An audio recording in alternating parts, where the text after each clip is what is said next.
জি, আপনার কথাগুলো বিসমিল্লাহির রহমানির রহিম। নাহমাদুহু ওয়া নুসাল্লি আলা রাসূলিহিল কারীম, আম্মা বাদ। আউযু বিল্লাহি মিনাশ শাইতানির রাজীম। বিসমিল্লাহির রহমানির রহিম।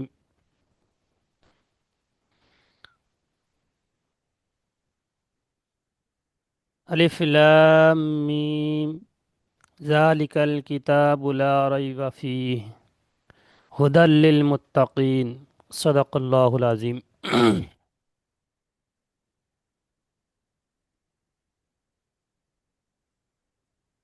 সমস্ত প্রশংসা, সমস্ত তারিফ, সমস্ত গুণগান সেই মহান আল্লাহ সুবহানাহু ওয়া তাআলার জন্য, যিনি আমাদেরকে ভালোবেসে এই কোরআন শেখা এবং শেখানোর কাজে নিয়োজিত করেছেন। সেই জন্য তানার শুকরিয়া শরীফ বলি আলহামদুলিল্লাহ। তারপরে জানাই সেই আলহামদুলিল্লাহ। মহামানবের নিকট, যেন সৃষ্টি করলে কিছুই সৃষ্টি করা হতো না, সেই মহামানবের প্রতি লাখো কোটি দরুদ বর্ষিত হোক, বলি সাল্লাল্লাহু আলাইহি ওয়াসাল্লাম। আল্লাহ সুবহানাহু ওয়া তাআলা আমাদেরকে খুব ভালোবাসেন। সেই জন্য করে আল্লাহ সুবহানাহু ওয়া তাআলা আমাদেরকে কোরআন শেখা এবং শেখানোর কাজে নিয়োজিত করেছেন। শুধু তাই নয়, তার সাথে সাথে আল্লাহ সুবহানাহু ওয়া তাআলা কোরআন কোরআনের মধ্যে আল্লাহ সুবহানাহু ওয়া তাআলা আমাদেরকে কি বলছেন এবং আমাদেরকে কি উপদেশ দিচ্ছেন সেই সম্বন্ধে কিছু জানা, যে কোরআনের মধ্যে আল্লাহ সুবহানাহু ওয়া তাআলা আমাদের কাছে কি চাচ্ছেন সেই সম্বন্ধে আমাদেরকে জানতে হবে। সূরার মধ্যে, যে নামাজের মধ্যে আমরা পড়ি, সেই সূরার মধ্যে আল্লাহ সুবহানাহু ওয়া তাআলা আমাদের কাছে কি চাচ্ছেন এবং আমাদের কি উপদেশ দিচ্ছেন এবং আমাদের কি করণীয়, সেই সম্বন্ধে আমরা প্রতি জুম্মার দিন ইনশাআল্লাহ সেই কোরআনের তাফসিরের দিকে লক্ষ্য করে কোরআনের মধ্যে আল্লাহ কি জানাতে চাচ্ছেন আমাদেরকে এবং কি বলতে চাচ্ছেন সেই সম্বন্ধে আমরা কিছু আলোচনা করব। সর্বপ্রথম আমি যে আয়াতটুকু পড়েছি কোরআনের মধ্যে, যালিকাল কিতাবু লা রাইবা ফি, যেটা কোরআনের সর্বপ্রথম আয়াত, সেই আয়াতের মধ্যে আল্লাহ সুবহানাহু ওয়া তাআলা আমাদেরকে জানিয়ে দিচ্ছেন এ কিতাবের মধ্যে কোনো সন্দেহ নেই। যালিকাল কিতাবু লা রাইবা ফি, ওই কিতাব যার মধ্যে কোনো সন্দেহ নেই। পৃথিবীর মধ্যে এমন কোনো কিতাব নেই এবং এমন কোনো লেখক কোনো কিতাব লিখতে পারেনি আজই পর্যন্ত, যে কিতাবের শুরু থেকে সেই কিতাবওয়ালা চ্যালেঞ্জ দিতে পারবে যে এই কিতাবের মধ্যে ভুল নেই। প্রত্যেক লেখক, সে ঐতিহাসিক হোক, দার্শনিক হোক, ভৌগোলিক হোক বা যে কোনো ধরনের লেখক হোক, সে তার কেতাবে শুরু থেকেই লিখে দেন যে যদি আমার কেতাবের মধ্যে যদি কিন্তু ভুল ত্রুটি হয়ে থাকে তো আগামী থেকে আমি সেটা সংশোধন করে নেওয়ার চেষ্টা করব। কিন্তু আল্লাহ সুবহানাহু ওয়া তাআলা, তিনি সবার উপরে জ্ঞান রাখেন এবং সর্বজ্ঞানের অধিকারী।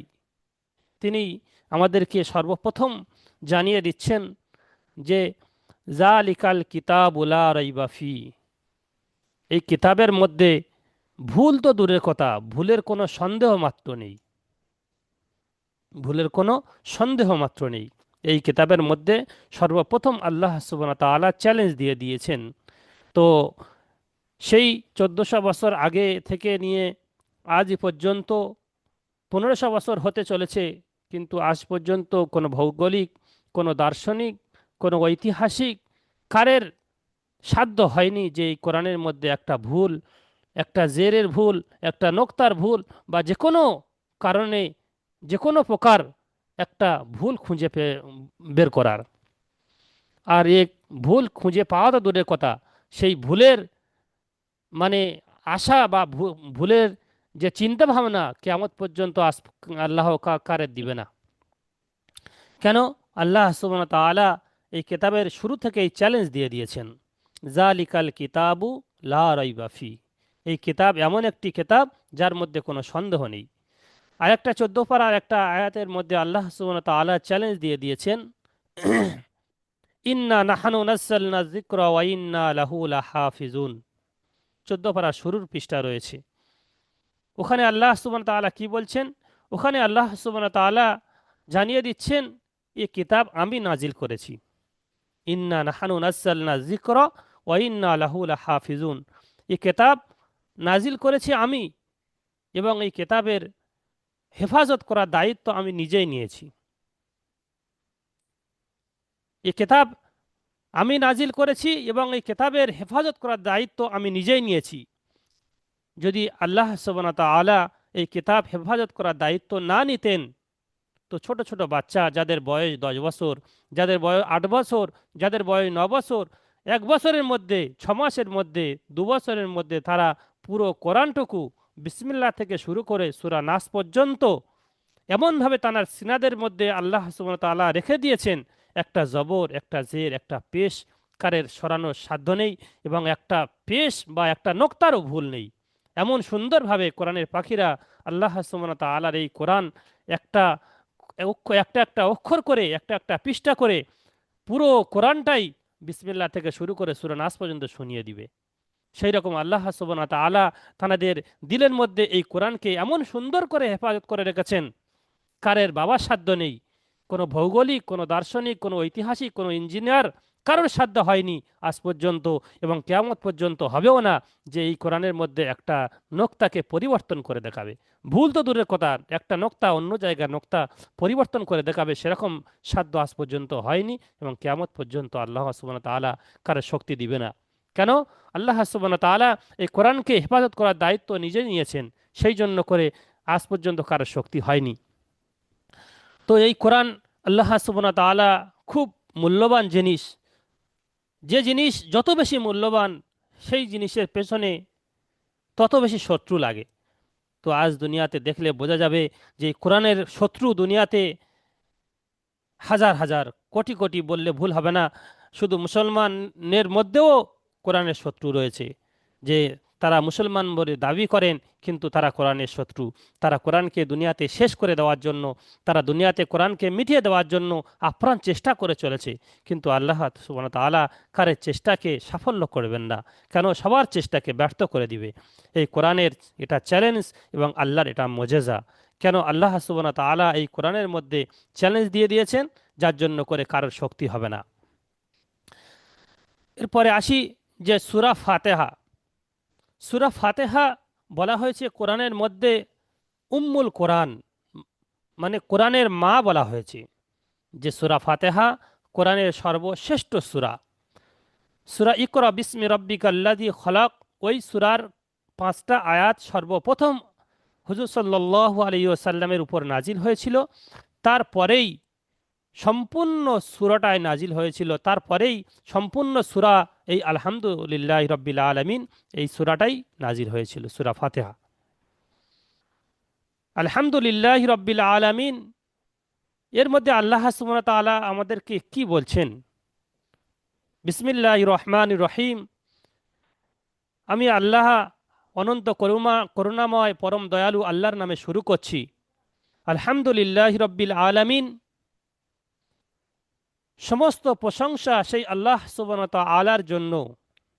আলহামদুলিল্লাহ মানে সমস্ত প্রশংসা সেই আল্লাহ সুবহানাহু ওয়া তাআলার জন্য, যিনি সারা জাহানের মালিক।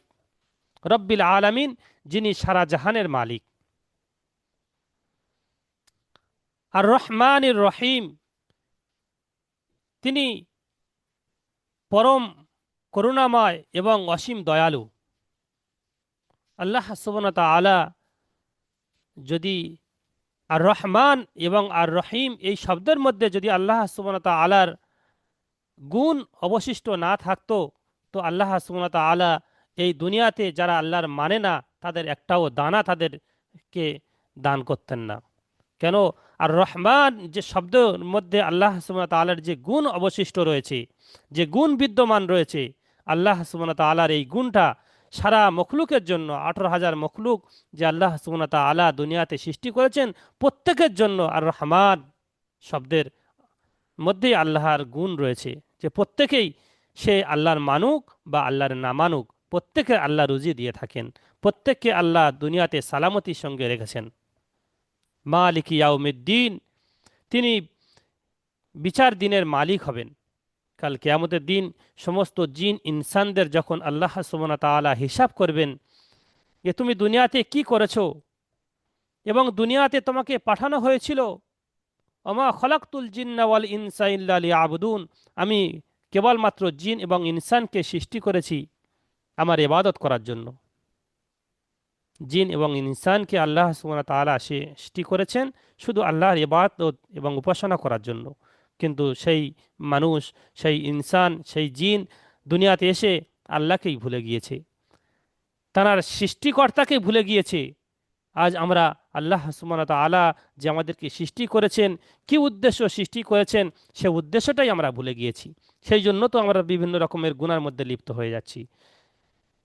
আল্লাহ রাব্বুল আলামিনের কাছে এটা আমাদেরকে জানিয়ে দিচ্ছেন মালিক ইয়াউমিদ্দিন, কি আল্লাহ কাল কিয়ামতে যে বিচার দিন হবে, সেই বিচার দিনের মালিক আল্লাহ সুবহানাহু ওয়া তাআলা হবেন। তারপরে দোয়া হচ্ছে ইয়াকা না'বুদু, আমরা আপনারই ইবাদত করি। আল্লাহর কাছে দোয়া চাওয়া হচ্ছে ইয়াকা না'বুদু, আমরা আপনারই কাছে আপনারই ইবাদত করি। ওয়া ইয়াকা নাস্তাঈন, এর মানে হচ্ছে আপনারই কাছে সাহায্য চাই, আপনার ইবাদত করি এবং আপনারই কাছে সাহায্য চাই। এই ইয়াকা না'বুদু, যে আমরা সকাল থেকে সন্ধ্যা পর্যন্ত যে 5 ওয়াক্ত নামাজ পড়ি, যা কিছু ইবাদত করছি, সব কিছু আমাদের নিয়ত রাখতে হবে যে শুধুমাত্র আল্লাহর জন্য করা, আমাদের নিয়ত ঠিক রাখতে হবে। ওয়া ইয়াকা নাস্তাঈন, এর মানে হচ্ছে যা কিছু প্রয়োজন দুনিয়াতে, আমাদের সকাল থেকে শুরু করে রাতে শুতে যাওয়া পর্যন্ত বা রাত্রে ঘুমাতে যাওয়া পর্যন্ত যা কিছু প্রয়োজন সব কিছুকে আল্লাহর কাছ থেকে চেয়ে নিতে হবে। ওয়া ইয়াকা নাস্তাঈন, আল্লাহর কাছ থেকে সাহায্য চাইতে হবে। যে কোনো জিনিস, কোনো বিপদ আপদ, ঘরের মধ্যে যদি কোনো প্রয়োজনীয় জিনিস দরকার পড়ে, সেটাও আল্লাহর কাছ থেকে চেয়ে নিতে হবে। এমনকি হাদিস শরীফের মধ্যে এসেছে, সেবারে কোরআন শরীফ মাদ্রাসার ছেলেদের পড়াতে পড়াতে হাদিসে এসছে সামনে, যে যদি তোমার একটা জুতোর ফিতাও প্রয়োজন পড়ে যায়, সামান্য জিনিস মনে হয় আমাদের কাছে, কিন্তু সেই সামান্য জিনিসটুকুও তুমি আল্লাহর কাছ থেকে চেয়ে নাও। আল্লাহর কাছ থেকে পয়সা আছে, অনেকের মনে এটা আছে যে আমি কাছে পয়সা আছে আমরা কিনে নেবো না, আমার ঘরে চাল আছে আমি রান্না করে খাবো না, ওটা তো হবেই, কিন্তু আল্লাহ যদি তৌফিক না দেয়, ওই চাল ভাত রান্না হবে কিন্তু তুমি খেতে পারবে না। জি। ওই ভাত রান্না হবে, তুমি গালে তুলবে কিন্তু চিবোতে পারবে না, তুমি ঢোক মারতে পারবে না। কেন? আল্লাহ যদি জি। তৌফিক দেন, তাহলে ওই রুজিটি আপনার পেটের মধ্যে যাবে বা আপনার পাকস্থলীর মধ্যে যাবে। আল্লাহ তৌফিক না দিলে কোনো কিছুই হয় না। আল্লাহর ইশারা ছাড়া গাছের একটাও পাতা নড়ে না। তাহলে সমস্ত জিনিস আল্লাহর কাছে চাইতে হবে, যে কোনো জিনিস। কোরআন শরীফের মধ্যে অপর জায়গা আল্লাহ সুবহানাহু ওয়া তাআলা বলেছেন উদউনি আস্তাজিব লাকুম, তোমরা আমার কাছে দোয়া চাও, আমি তোমার দোয়া কবুল করব। আমরা তো আল্লাহর কাছে দোয়া চাইতে ভুলে গিয়েছি। কেমনভাবে চাইব? আমরা যে সকাল থেকে সন্ধ্যা পর্যন্ত এত গুনার মধ্যে লিপ্ত হয়ে আছি, প্রতি পদক্ষেপে আমরা গুনাহ করে ফেলছি, আল্লাহর নাফরমানি করে ফেলছি, সেগুলো আমরা জানি না। আল্লাহর যে হক, সে হক আদায় করতে আমরা জানি না। কেমনভাবে ডাকলে আল্লাহ খুশি হবে তাও জানি না। তবুও আমাদের এই জবানে বা এই আমাদের ভাষায় যা কিছু আল্লাহর কাছে চাই, এটা আল্লাহর কাছ থেকে সাহায্য চেয়ে নিতে হবে। যে আল্লাহ, যা কিছু বলেছি তুমি আমাদেরকে এই দোয়াটুকু, আমাদের দিলের খবর তো আপনি জানেন, আমাদের দিলের আশা এবং আকাঙ্ক্ষা তুমি পূরণ করে দিও। আমাদের প্রতি পদক্ষেপে, প্রতি কথার মধ্যে যা কিছু ভুল ত্রুটি হচ্ছে, হে আল্লাহ তুমি আমাদেরকে মাফ করে দিও। কাল কিয়ামতের ময়দানে 5টা সওয়াল না হওয়া পর্যন্ত, 5টা সওয়ালের উত্তর না দেওয়া পর্যন্ত কোনো ব্যক্তি একটা পা তুলতে পারবে না। সর্বপ্রথম তোমার যে বয়সটা দেওয়া হয়েছিল, তোমার যে জীবন দেওয়া হয়েছিল, 60 বছর, 70 বছর, 50 বছর, যতটুকু দেওয়া হয়েছিল, সেই সময়টুকু তুমি কোন রাস্তায় ব্যয় করেছো? সেই সময়টুকু তুমি কি করেছো? সেই হিসাব দিতে হবে। তারপরে 2 নম্বর প্রশ্ন, তোমার যে যৌবন দেওয়া হয়েছিল সেই যৌবনটা তুমি কোন কাজে ব্যবহার করেছো? তুমি ভালো কাজে, আল্লাহর হুকুম মতো ব্যবহার করেছো, না আল্লাহর নাফরমানিতে ব্যবহার করেছো? তুমি হালাল রাস্তায় ব্যবহার করেছো, না তুমি হারাম কাজে ব্যবহার করেছো? এ প্রশ্নের উত্তর আমার আপনাকে সবাইকে দিতে হবে। তারপরে প্রশ্ন হবে, তুমি কোথায় থেকে মাল অর্জন করেছো? কোথায় থেকে মাল অর্জন করেছো? হারাম রাস্তা থেকে মাল অর্জন করেছো, না হালাল রাস্তা থেকে অর্জন করেছো? তুমি যে সম্পদ কামিয়েছো, সম্পদ অর্জন করেছো, একত্র করেছো, এগুলো কোথায় থেকে করেছো? এটাও আপনাকে জিজ্ঞাসা করা হবে। এবং শুধু সম্পদ জোগাড় এক জায়গায় করা বা সম্পদ একত্র করা পর্যন্ত নয়, 4 নম্বর প্রশ্ন হবে, এ সম্পদ তুমি কোথায় ব্যয় করেছো? সেটা সেই রাস্তাটা যেখানে তুমি ব্যয় করেছো সেটা তোমার জন্য হালাল ছিল না হারাম ছিল? সেই মালটা তুমি কোথায় খরচ করেছো সেটাও আমাকে প্রশ্ন করা হবে এবং আমাকে উত্তর দিতে হবে। শেষ প্রশ্ন হবে, 5 নম্বর প্রশ্ন হবে, তুমি যতটুকু শিখেছো তার প্রতি কতটুকু আমল করেছো? এখানে আমরা সব ফেঁসে যাব যে কতটুকু শিখেছি এবং কতটুকু আমল করেছি। অনেক কিছু জানি, অনেক হাদিস শুনেছি, অনেক বক্তৃতার মাধ্যমে শুনেছি, অনেক ওলামাদের কাছ থেকে শুনেছি, বাম্মার কাছ থেকে অনেক কিছু শুনেছি, সেগুলোর প্রতি আমরা শেখা হয়েছে, কিন্তু তার প্রতি কতটুকু আমরা আমল করেছি? পিতামাতার কাছ থেকে শিখেছি, স্বামীর কাছ থেকে শিখেছি, স্ত্রীর কাছ থেকে শিখেছি, যার কাছ থেকে যা কিছু শিখেছি, এই ইলমে দিনের প্রতি যা কিছু শিখেছি, ইলমের প্রতি, আল্লাহর প্রতি এবং রসুলের হাদিসের প্রতি যা কিছু শিখেছি, তার প্রতি কতটুকু আমল করেছি? এখানে তো আমরা সবাই আল্লাহর কাছে সাহায্য চাইতে হবে যে আল্লাহ সুবহানাহু ওয়া তাআলা আমাদের কাছে আমাদের যেন কাল কিয়ামতের এই প্রশ্ন সহজ করে দেন এবং উত্তর দেওয়ার তৌফিক দান করে দেন। তারপরে প্রশ্ন হচ্ছে, নিচে কাল কিয়ামতের ময়দানে এই 5টা প্রশ্নের উত্তর না দেওয়া পর্যন্ত কোনো ব্যক্তি একটাও পা তুলতে পারবে না। তো আল্লাহ সুবহানাহু ওয়া তাআলার কাছে দোয়া চাইতে হবে যে আল্লাহ সুবহানাহু ওয়া তাআলা আমাদের কিয়ামতের ময়দানে যেন সমস্ত কঠিন দিন থেকে আমাদের প্রত্যেককে হেফাজত করে। তারপরের আয়াত আসছে, ইহদিনাস সিরাতাল মুস্তাকিম। নামাজের মধ্যে এটাও পড়া হয়, ইহদিনাস সিরাতাল মুস্তাকিম, হে আল্লাহ আমাদেরকে সোজা রাস্তায় পরিচালিত করুন। সোজা রাস্তা, যে রাস্তাটা সোজা, অর্থাৎ জান্নাতের রাস্তা, যে রাস্তা চললে আমরা জান্নাতমুখী হব, জান্নাতের হকদার হব, সেই রাস্তায় আমাদেরকে পরিচালিত করুন। সেটা কোন রাস্তা? সিরাতাল্লাযীনা আনআমতা আলাইহিম, ওই লোকেদের রাস্তায় যাদের উপরে আপনি আপনার নিয়ামত দান করেছিলেন। কাদের নিয়ামত দান করা হয়েছে? দুনিয়ায় থাকতে থাকতে হুজুর সাল্লাল্লাহু আলাইহি ওয়াসাল্লামের সাহাবাদের উপরে জান্নাতের সার্টিফিকেট এসে গিয়েছিল যে এই সমস্ত সাহাবা এনারাই জান্নাতি, এদের উপর আল্লাহ রহমত এবং আল্লাহর নিয়ামত দান করা হয়েছিল। তানারা কি করেছিলেন? তানারা হুজুর সাল্লাল্লাহু আলাইহি ওয়াসাল্লামের দেওয়া যে কথাগুলো তার প্রতি আমল করেছিল। হুজুর সাল্লাল্লাহু আলাইহি ওয়াসাল্লামের সুন্নতের উপরে তারা আমল করেছিলেন। হুজুর সাল্লাল্লাহু আলাইহি ওয়াসাল্লাম যে মতো বলেছেন সেই মতো তারা তাদের জীবনকে অতিবাহিত করেছিলেন। আজ তো আমরা খানা খাচ্ছি, খানার মধ্যে কটা সুন্নত আমরা জানি না। নামাজ পড়তে যাচ্ছি, নামাজের মধ্যে কটা সুন্নত আমরা জানি না। স্বামী স্ত্রী একসঙ্গে বসবাস করছি, স্বামী স্ত্রী মেলামেশার সঙ্গে, স্বামী স্ত্রী একসঙ্গে সংসার ধর্ম করার মধ্যে কি হুজুর সাল্লাল্লাহু আলাইহি সাল্লামের আদেশ আছে সেগুলো তো আমরা জানি না এবং জানার ইচ্ছাও করি না। বাপ বেটার সঙ্গে একসঙ্গে চলাফেরা করতে গেলে কেমনভাবে করতে হবে হুজুর সাল্লাল্লাহু আলাইহি সাল্লাম সেগুলোও শিখিয়ে দিয়ে গিয়েছেন। হযরত মা আয়েশা রাদিয়াল্লাহু তাআলা আনহা অনেক হাদিস বয়ান করে গিয়েছেন মা বোনেদের জন্য। সেই হাদিসগুলো আমাদেরকে জানতে হবে, কেমনভাবে তাঁরা সংসার ধর্ম করেছিলেন, কেমনভাবে তারা জীবিকা অর্জন করেছিলেন, কেমনভাবে তারা দুনিয়াতে তানাদেরও স্বামী স্ত্রী ছিল, তানাদেরও ছেলেমেয়ে ছিল, তানারাও সংসার ধর্ম করেছেন, তানারা কেমনভাবে করেছেন। তানাদের উপরে তো হুজুর সাল্লাল্লাহু আলাইহি ওয়াসাল্লামের দেওয়া বাণীর উপরে তানারা আমল করেছেন। সেই জন্য আল্লাহ সুবহানাহু ওয়া তাআলা তাদের দুনিয়াতে থাকতে থাকতে তাদের জান্নাতের খুশখবরি এসে গিয়েছিল। জান্নাতের খুশখবরি তাদের দুনিয়াতে দেওয়া হয়েছিল। তো সেই রাস্তায় এখনও খোলা রয়েছে, এখনও সেই হাদিস আমাদের কাছে রয়েছে, এখনও সেই কোরআন আমাদের কাছে রয়েছে। সেই কোরআন মতো যদি আমরা আমাদের জীবন অতিবাহিত করি, আমাদের জীবন যাপন করি, এবং সেই হুজুর সাল্লাল্লাহু আলাইহি ওয়াসাল্লামের দেওয়া সেই বাণীগুলো যদি আমরা খেয়াল করে প্রতি পদক্ষেপে প্রতিটা সময় যদি আমরা অনুসরণ করি, তো ইনশাআল্লাহ আমরাও সেই সিধা রাস্তা, সিরাতুল মুস্তাকিমের রাস্তা ইনশাআল্লাহ আল্লাহ আমাদেরকে দান করবেন। এবং জান্নাতের আল্লাহ তাআলা আমাদেরকে জান্নাত দেওয়ার জন্য বানিয়েছেন, এবং সেই জান্নাতের হকদার আমরা বানব। তারপরে শেষে আল্লাহর কাছ থেকে পানা চাওয়া হচ্ছে কি, গায়রিল মাগযুবি আলাইহিম ওয়ালাদ-দাল্লিন। হে আল্লাহ, আমাদেরকে ওই রাস্তায় চালাইও না।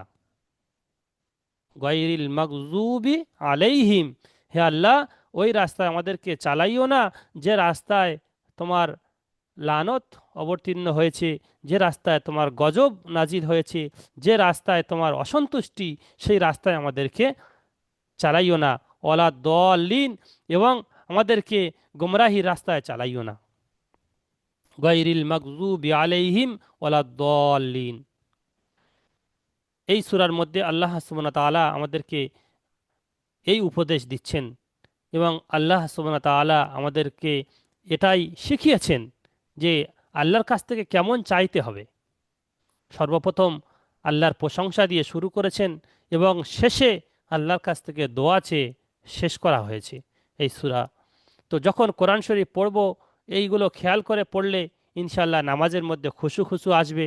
আর এই সূরা সেই 1400 বছর আগে নাজিল হয়েছিল, এখনো পর্যন্ত প্রত্যেকটা মানুষ সকাল থেকে সন্ধ্যা পর্যন্ত 5 ওয়াক্ত নামাজে কতবার পড়ছে। আর আরও যারা আরও বেশি নামাজ পড়েন, যারা কোরআন শরীফ পড়েন, কতবার যে এই সূরাটা পড়ছে, কারণ মনে আজ পর্যন্ত এইরকম দাগ কাটেনি যে এই সূরা অনেক দিনতে পড়ছে আর ভালো লাগে না।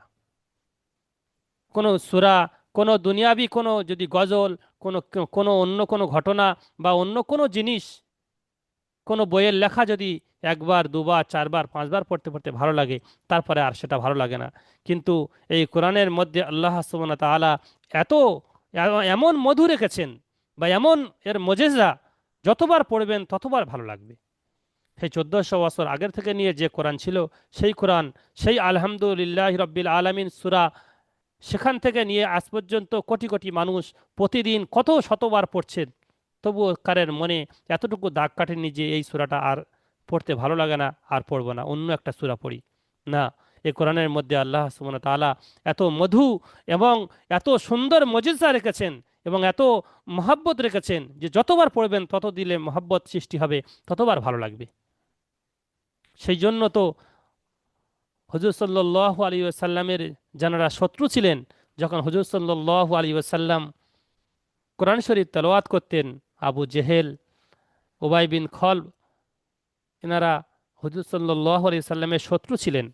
তবুও হুজুর সাল্লাল্লাহু আলাইহি ওয়াসাল্লাম যখন কোরআন শরীফ পড়তেন, এনারা পিছন থেকে মসজিদের পাশে গিয়ে চুরি করে গিয়ে শুনতে যেত। একবার সমস্ত কাফেরদের একটা বৈঠক হয়েছে। কি বৈঠক হয়েছে? মুহাম্মদ সাল্লাল্লাহু আলাইহি সাল্লামের কোরআন শুনতে কেউ যেতে পারবে না। সব বড় বড় জানারা, বড় বড় কাফের, ওবাই বিন খলব, আবু জেহেল, আরও বড় বড় কাফেররা, আবু সুফিয়ান, বড় বড় কাফেররা সবাই একত্রে করে তারা মিটিং করেছেন যে মুহাম্মাদের কোরআন শুনতে কেউ রাজানো যেতে পারে। তো সবাইকে মানা করে দেওয়া হয়েছে, এবং কঠিন কানুন হয়ে গিয়েছে, কঠিন নিয়ম হয়ে গেছে, কেউ যেতে পারবে না। তো সবাই এই কোরআনের মধ্যে এত মধু রেখেছেন আল্লাহ সুবহানাহু ওয়া তাআলা। তো হুজুর সাল্লাল্লাহু আলাইহি সাল্লাম প্রতিদিন ওনার নিয়ম ছিল যে কোরআন শরীফ তেলাওয়াত করেন। তো হুজুর সাল্লাল্লাহু আলাইহি সাল্লাম কোরআন শরীফ তেলাওয়াত করছেন, এনারা ভাবছেন যে সবাই তো মানা করে দিয়েছি, আমি গেলে হয়তো কেউ যাবে না। উনিও ভাবছে, আবু জেহেল ভাবছে যে সবাই তো মানা করে দিয়েছে, কেউ যাবে না, আমি একাই যাব। এরকম করতে করতে আরও 4-5 জন জানারা ওনাদের কাফেরদের মধ্যে হেড ছিল, তারা এ ভাবছে যে ও কেউ যাবে না, আমি একা যাচ্ছি, ও ভাবছে যে কেউ যাবে না, আমি একা যাচ্ছি। এরম করে করে সবাই, 4-5 জন বড় বড় কাফেররা সবাই গিয়ে মসজিদের কানে সাইডে বাইরে ওরা কান লাগিয়ে শুনছেন হুজুর সাল্লাল্লাহু আলাইহি সাল্লাম তেলাওয়াত করছেন। তো তেলাওয়াত করতে করতে যখন পুরো সাদা হয়ে গিয়েছে, ফজর তুলু হয়ে গিয়েছে, তো ওনারা সবাই এবারে সাদা হয়ে গিয়ে চারিদিকে বাড়িতে ফিরে যাচ্ছে, যেতে যেতে সবার একসঙ্গে রাস্তায় দেখা। তো তারা না ওই সময় প্রতিজ্ঞা করে নিয়েছে যে কোরআনের মধ্যে এত কি মধু রেখেছেন যে আমরা না শুনে থাকতে পারছি না। তো তারপরে এই এই মজেজা যে কোরআনের মধ্যে যে একবার শুনবে, যে একবার পড়বে, তার বারবার পড়তে ভালো লাগবে, তার বারবার সেই কোরআন থেকে অনুসরণ করতে ভালো লাগবে। কিন্তু শয়তান আমাদেরকে অনেক রকম প্রবচনা দেয়, অনেক রকম বাহানা সৃষ্টি করে দেয়, যার জন্য আমরা এই কোরআন থেকে দূরে সরে থাকি। তো এখানে এই পর্যন্ত হবে, হয়েছে কোরআন আলহামদুলিল্লাহ সূরা হয়েছে। আগামী দিন থেকে সূরা নাস থেকে আগামী সপ্তাহে থেকে ইনশাল্লাহ হবে। আর একটা দোয়া দেওয়া হবে আপনাদেরকে, সেই দোয়াটা মুখস্থ করে আপনারা শুনিয়ে দিবেন।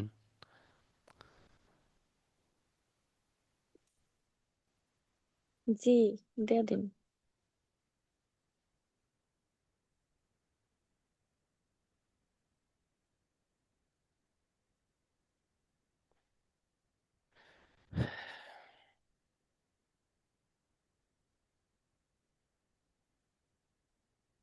এখানে দেখতে পাচ্ছেন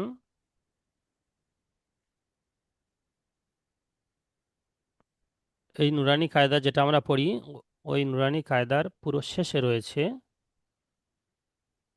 সর্বপ্রথম প্রথম কালেমা এবং দ্বিতীয় কালেমা। প্রথম কালেমা লা ইলাহা ইল্লাল্লাহু মুহাম্মাদুর রাসূলুল্লাহ। যারা নুরানি কায়দা পড়ছেন তারা বানান করে করে দেখলেও বুঝতে পারবেন। যেখানে যেমন টান রয়েছে, এখানে যেমন টান রয়েছে লা ইলাহা, আমার সঙ্গে সঙ্গে সবাই মিউট অবস্থায় পড়েন লা ইলাহা লা لا ইলাহা ইল্লাল্লাহু إلا ইল্লাল্লাহ الله মুহাম্মাদুর রাসূলুল্লাহ। মুহাম্মাদুর محمد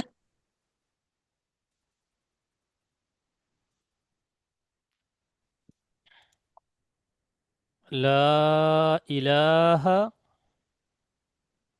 লা ইলাহা ইল্লাল্লাহু ইল্লাল্লাহু মুহাম্মাদুর রাসূলুল্লাহ। محمد মুহাম্মাদুর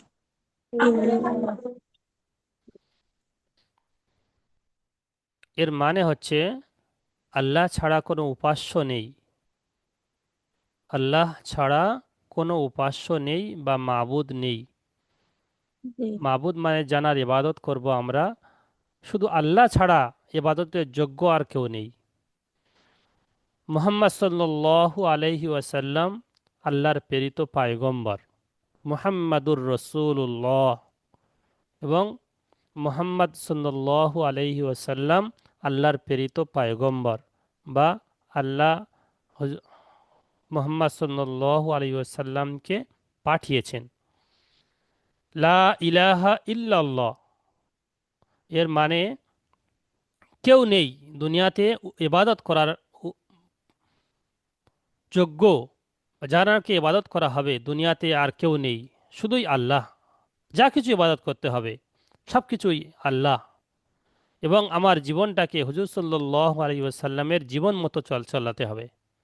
তাহলে এই কোরআনের আল্লাহকে ইবাদত করতে হবে, এবং যা কিছু আমার জীবনে ঘটবে, কেমনভাবে আমার জীবন অতিবাহিত করব, সেটাই হুজুর সাল্লাল্লাহু আলাইহি ওয়াসাল্লামের জীবনের মতো ওনার হাদিস অনুসরণ করে, ওনার দেওয়া বাণীর অনুসরণ করে সেই মতো আমাদের জীবনযাপন করতে হবে। প্রথম কলেমা হয়ে গেল। দ্বিতীয় কলেমা শাহাদাত। আশহাদু আল্লা ইলাহা أشهد أن لا إله ইল্লাল্লাহু أشهد أن إلا الله إلا الله ওয়া আশহাদু আন্না وأشهد أن মুহাম্মাদান محمدا আবদুহু ওয়া রাসূলুহু عبده ورسوله আশহাদু আন আশহাদু আন লা ইলাহা আশহাদু أشهد আল্লা ইলাহা আমার সঙ্গে সঙ্গে أشهد পড়েন أن لا إله আশহাদু আল্লা ইলাহা أشهد أن لا إله ইল্লাল্লাহু إلا الله ওয়া আশহাদু আন্না وأشهد أن মুহাম্মাদান محمدا আবদুহু ওয়া রাসূলুহু عبده ورسوله এর মানে হচ্ছে আমি সাক্ষ্য দিচ্ছি যে আল্লাহ ছাড়া কোনো উপাস্য নেই জি আমি সাক্ষ্য দিচ্ছি যে আল্লাহ ছাড়া কোনো উপাস্য নেই আশহাদু আল্লা ইলাহা ইল্লাল্লাহর মানে আমি সাক্ষ্য দিচ্ছি আল্লাহ ছাড়া কেউ ইবাদতের উপাস্য নেই মানে আল্লাহ ছাড়া কারোর ইবাদত করা যাবে না ও আশহাদু আন্না মুহাম্মাদান এবং আমি আরও সাক্ষ্য দিচ্ছি যে মুহাম্মদ সাল্লাল্লাহু আলাইহি ওয়াসাল্লাম আবদুহু ও রসুলু আল্লাহ তাআলার বান্দা ও রসুল প্রথমে হলো আমি সাক্ষ্য দিচ্ছি যে আল্লাহ ছাড়া কোনো উপাস্য নেই আশহাদু আল্লা ইলাহা ইল্লাল্লাহ ওর মানে হলো আমি সাক্ষ্য দিচ্ছি যে আল্লাহ ছাড়া কোনো উপাস্য নেই ও আশহাদু আন্না মুহাম্মাদান আবদুহু ওয়া রাসূলুহু এবং আমি আরও সাক্ষ্য দিচ্ছি যে মুহাম্মদ সাল্লাল্লাহু আলাইহি ওয়াসাল্লাম আল্লাহর বান্দা এবং আল্লাহর রসুল ব্যাস এই দুটো সূরা নয় দুটো কালিমা প্রথম কালিমা এবং দ্বিতীয় কালিমা সবাই ওই যে সাবড অ্যাডমিন নাম্বার দেওয়া রয়েছে ওই সাবড অ্যাডমিন নাম্বারে সবাই শুনিয়ে দেবেন ঠিক আছে রাখছি দোয়া রাখবেন জি জি আসসালামু আলাইকুম ওয়ালাইকুম আসসালাম রহমতুল্লাহ বারাকাতুহু আল্লাহ তাআলা আমাদের বলা এবং শোনাচ্ছে আমল করার তৌফিক দান করুক আমিন আমিন